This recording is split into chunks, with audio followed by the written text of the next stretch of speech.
about adjusting your magic to the retrograde of the planets.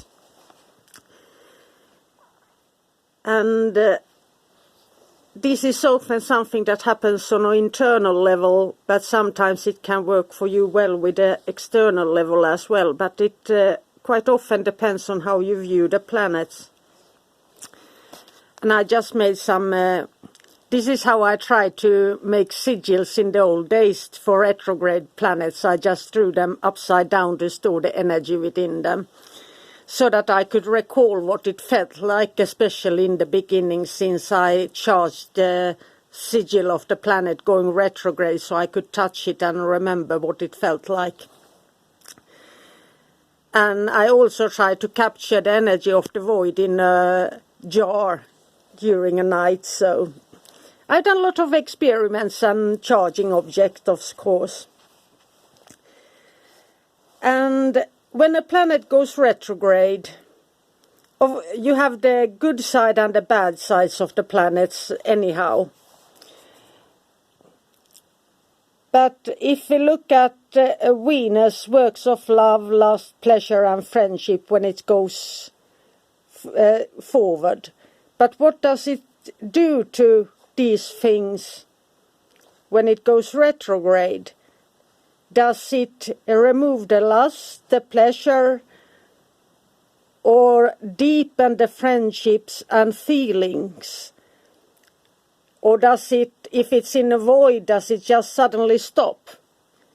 No, that's not usually the case what happens. So you have to try out and see what you can learn from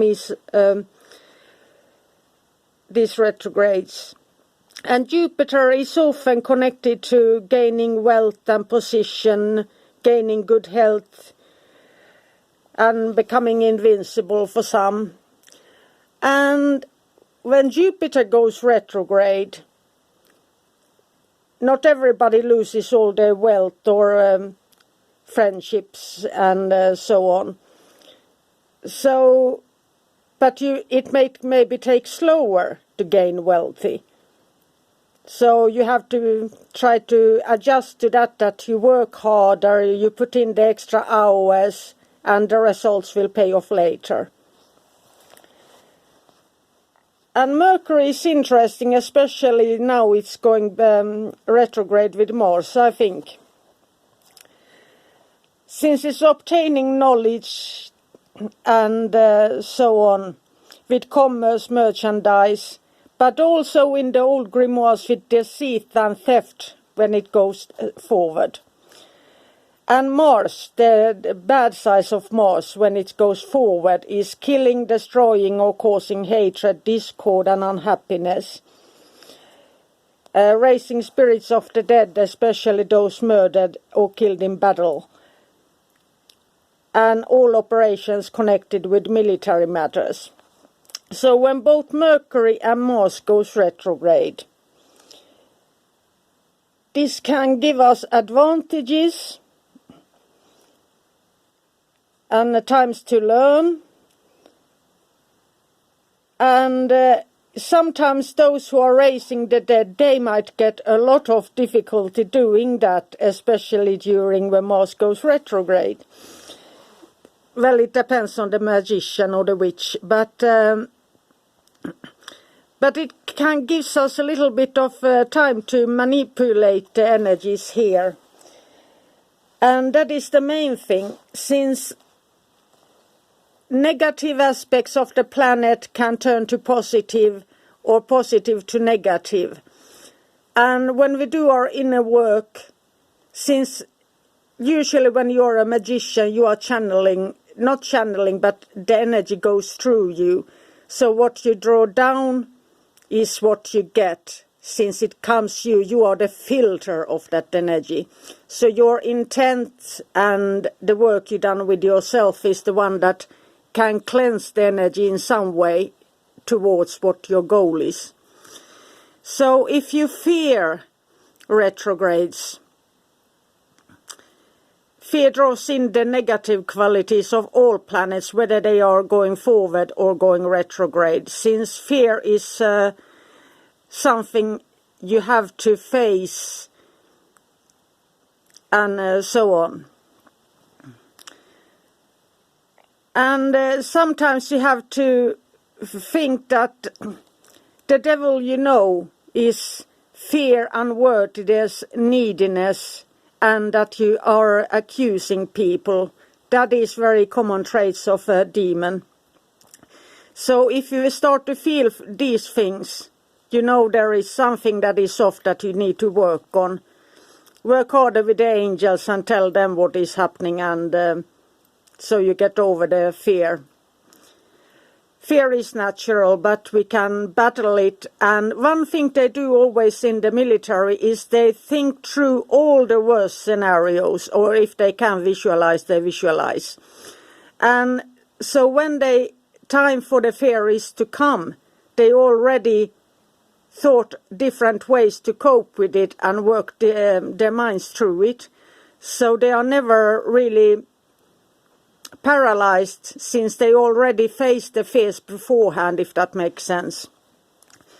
So if you fear something, think through all the worst case scenarios and think of a plan to get yourself out of that situation, and then you are, when the retrograde or whatever is happening before of you, you have already thought and faced it once, so it becomes easier in the real world.